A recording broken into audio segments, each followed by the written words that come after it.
This is the commentary on the book of Jubilees, chapter 14. I had a interesting decision to make in this chapter. The decision was the following. It was thus. I noticed there were many speakers in this narrative. Abram, the Lord, amongst others. And there was quite an interplay, not too many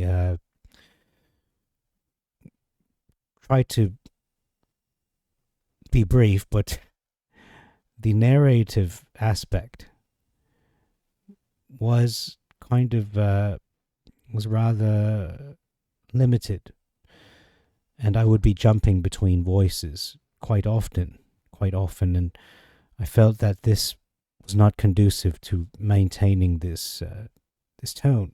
I would not be consistent, and the narrative, frankly, would sound rather comical rather than reverential. And that is why I decided to not do the voices in this specific chapter. In regards to the content, we can see that the covenant was made between Abram and the Lord, and we can see how the Lord is trustworthy. However, he had to offer a sacrifice on an altar. Blood was required. And then the dream seems to be a dream or an ecstasy that occurred, and Abram witnessed I believe it was the furnace passing in between the pieces.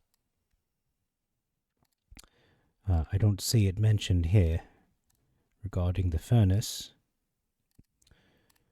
A great darkness, yes. But that is a detail that is obviously included in the book of Genesis. And then there's a prophecy. It seems to be pretty much lining up with Genesis. So Adonai, the Lord, made a covenant with Abram, detailing the specific peoples that would be given into his hand.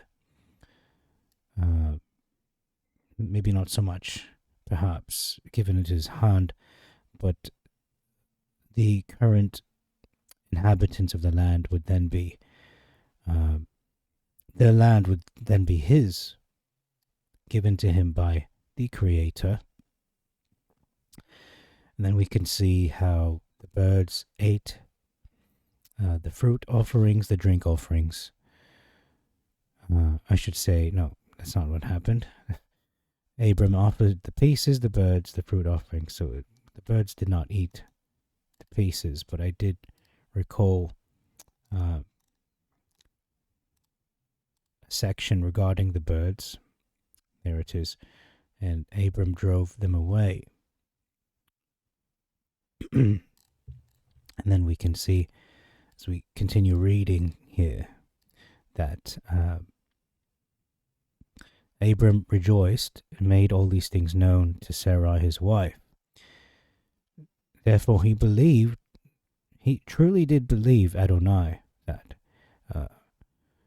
seed would be provided, but she did not bear. Meaning, when I initially read this in the narrative video, I thought she did not bear to hear it. She could not bear the news, or perhaps the statement, but it is she did not bear, meaning she could not give birth. She was infertile. And Sarai advised her husband Abram and said unto him, Go in unto Hagar. So we can see her human reasoning, her human logic, which we would reason even today, using such logic. It's not out of the realm of possibility. It's not, you could not say she was being unreasonable. However, what she should have done is to clarify regards to how was this going to be carried out. They should have consulted with Adonai. She should have consulted with her husband. to consult with Adonai. But that's not what happened. So there's not much to say. It's pretty straightforward narrative. I think most of the commentary was spent on me simply discussing my rationale as to why I decided to use the narrator voice through and through and not give Abram and the Lord and even Sarai their own distinct voices, which I think would have sounded not as would have sounded more comical, not as prestigious as respectful. And my goal in this narrative video, the previous video, the narrative video, in that video, my goal was to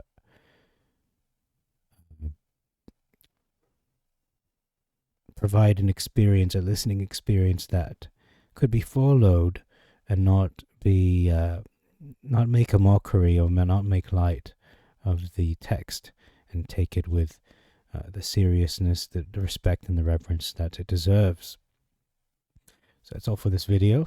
It's not much in the way of the content, but more of the execution of the video production.